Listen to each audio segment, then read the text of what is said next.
What is up, watch friends? Welcome to another episode of Talking Timepieces with Tony.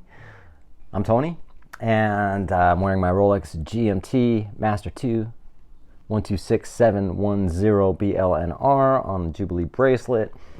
Love this watch. It's my favorite watch. So let's talk about watches and wonders and the new Rolex lineup. Well, we're not going to talk about the lineup. More specifically, we're going to talk about the Daytona. So, and more specifically, the 60th anniversary Daytona.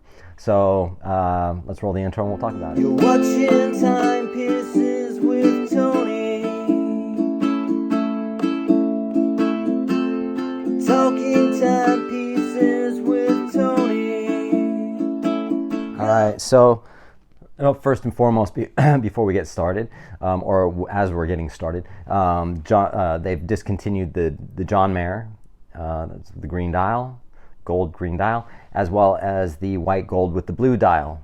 So those are no longer, but however, I'm going to put a list of the Daytona. The entire Daytona line has been revised, as well as, and I've got it up here so I can sort of,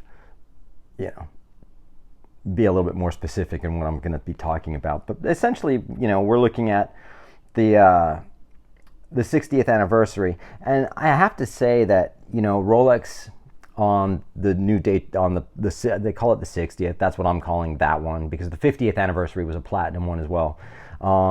This one and all of the Daytonas now, the symmetry is different on the watch. The platinum has a transparent case back so you can see the movement. I'm not sure if I like that, I mean, I think it's cool. I like the 1908 that has a transparent case back, but that's a different thing altogether, and I think it suits that watch more than it does the Daytona. One thing I used to know is with Rolls Royce, you buy a Rolls Royce, they say you never have to open the hood because it's a Rolls Royce. You don't need to see what's underneath. And I think part of the things with, people can sit there and go, well, Rolex don't do anything to their movements and they're just movements. Doesn't freaking matter if you can see it or not. Granted, I like watches where I can see the movement as well.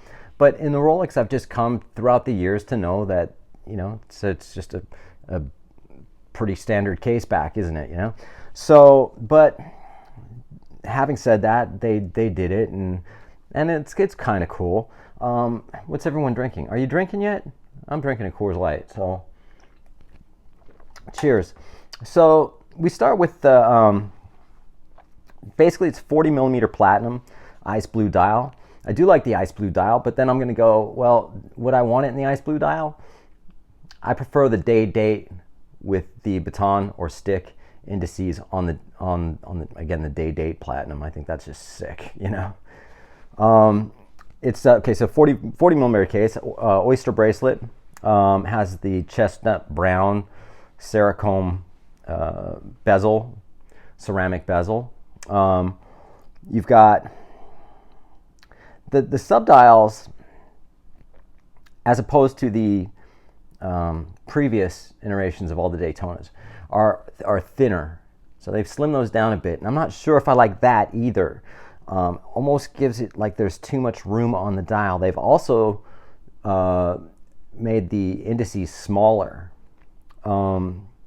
which now I don't know if it throws it off and doesn't fill the watch up the way that I think it should.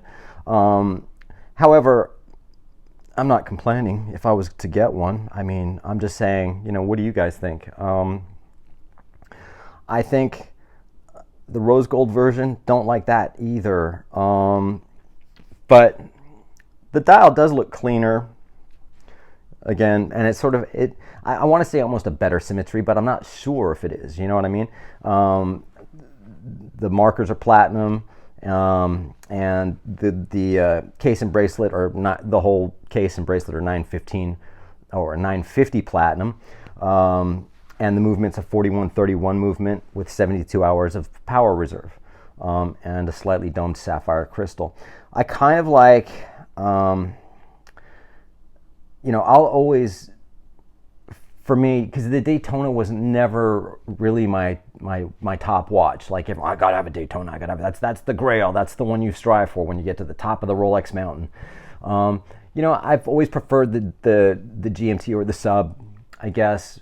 But primarily I'm a Datejust person. That's just generally the Datejust line is my favorite. However, I would still prefer to get a Panda or either a reverse Panda. Now, I also have a lot of these watches on Oyster Flex straps as well, which is kind of cool. I don't know if I would necessarily want Oyster Flex on my Daytona. However, they're nice looking watches, albeit very expensive, especially for the platinum. I don't know what the price of the platinum is. I just didn't Google it. I'm going to guess around 80,000, maybe more, 80, 90,000. And I think for that kind of money, if I was to spend, if someone said, hey, here's $80,000 to spend on a Rolex, I would either go with the day date, or I would go with, just say you had $80,000 to spend on Rolex. I would go with either the day date platinum, or I would go with the Blueberry, I think it's called. It's the Submariner, all white gold with the blue ceramic bezel, black dial. I think that's pretty sick. And then I would also, on top of that, probably take a Datejust on top of that. There's just, but just getting one, I don't know. I'm not convinced on this Daytona yet. I'd like to know what you guys think. And is there going to be a name for this 60th anniversary, or just is it going to be the 60th anniversary? Just like the GMTs, you've got the gold GMT and the two-tone GMT. Is there going to be nicknames for those? I'm sure someone will come up with something. Everything's already kind of, in a sense, been taken. So, but I'll probably do a video on those as well. I got other watches I really like that I want to do videos on. However, and there's plenty of watches I want now too. So I'll be doing some other videos on other watches I really like, as well as the Tudor. I just have to say I am going to be buying another watch, and I'm not sure. I'm pretty much thinking of Black Bay 54, because I do love the vintage Submariners. You know what I mean? So.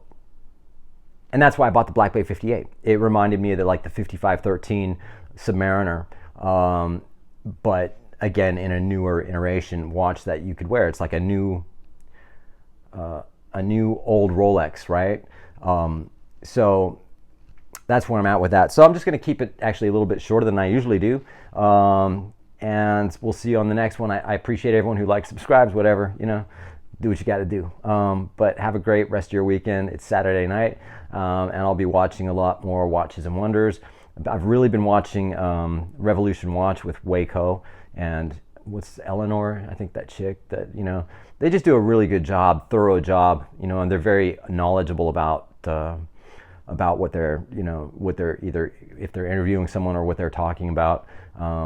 Just love it. So, all right, take care, you guys.